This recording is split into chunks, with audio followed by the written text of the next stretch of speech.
Now, we all have heard stories about wanting to be normal or ourselves wanting to be normal. Well, for me, that thought has never crossed my mind before because never for a moment of my existence was I normal. I was born with a birth defect called gastroschisis. In layman's terms, it's when I was in the womb and my belly did not fully form, so I was born with my insides on the out. My whole family thought I was going to die, including my extended family. My story starts on October 28th of 2012 when this photo was taken. I had what we have all come to know and see as a seizure, or in medical terms, a tonic-clonic.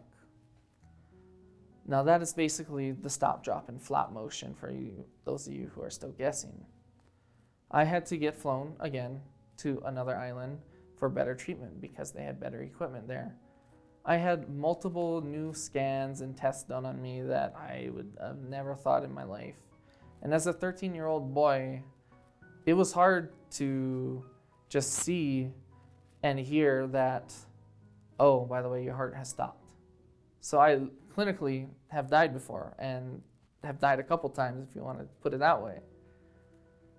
And that was just the icing on the cake for me because I had to come back to my island and my family and everything for after what felt for an eternity.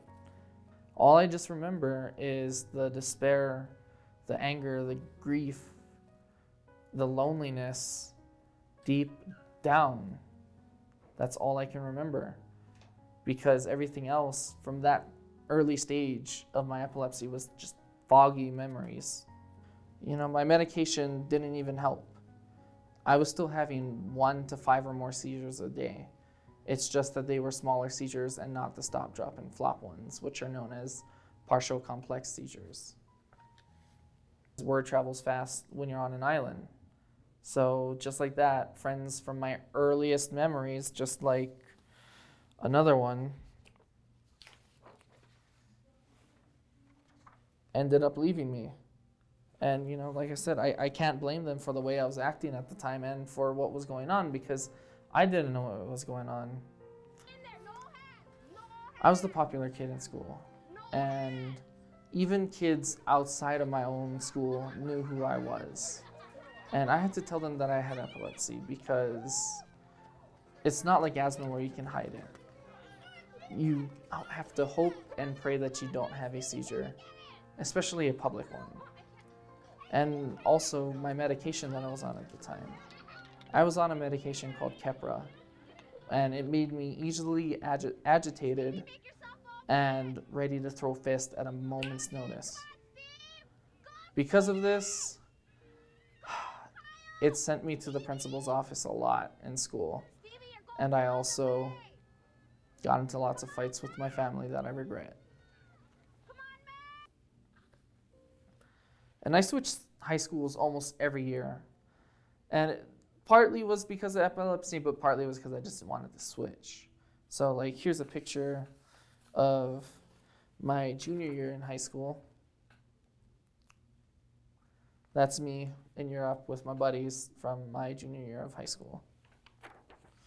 And then after 6 years of applying, I finally got into my dream school from 5th grade of elementary, which, you know, was astounding, and I loved it. And I feel like every day on campus, I was the happiest student, even though I had to wake up at 5 o'clock in the morning and ride a 70-mile bus ride back and forth through that. I was the happiest student on campus.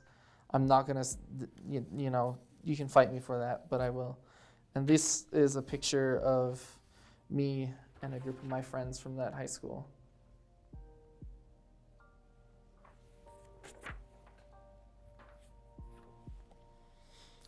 Since I was seizure-free at this point in time in my life, I tried to venture out to new things. Like, my parents wanted me to learn how to drive, so I would read the Hawaii Driver's Manual almost every day, especially because I had time on that bus ride.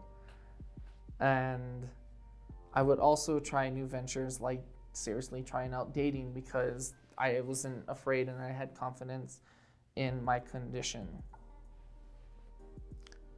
There was this girl, and I was obsessed with her. I'm not going to lie about that. There was just something about her that just, head over heels totally for her. And we eventually ended up dating, lucky me. But, like all good things, they all have to come to an end. And during the finals week of that school year, of my senior year in high school, I had a seizure. The monster of me finally came out of the closet and everybody knew. But even after graduation of high school, a big bombshell happened to me, and that was the summer, because my family got into drama, and with that drama, there was a lot of fighting and bickering and, just drama. And as the older sibling, you will know what I'm talking about if you are the older sibling. You have to shield your younger siblings from this. And so as the oldest out of 5, I had to shield my 4 younger siblings from what was going on, and I tried my best. But I also had to deal with now my girlfriend at the time, and also getting ready for college. And I was the first person, I'm the oldest, so I was the first to go to college. And long story short, because of this event, I had to split up with my girlfriend and head for NAU. Our brains, so diverse, so complex, so many thoughts, so many neurons firing in different directions. This has been my testimonial in a documentary format. I hope you've learned more about me and about epilepsy. And if you want to learn more, please look up the Epilepsy Foundation, and I will leave a little tag at the end of this video. Thank you very much.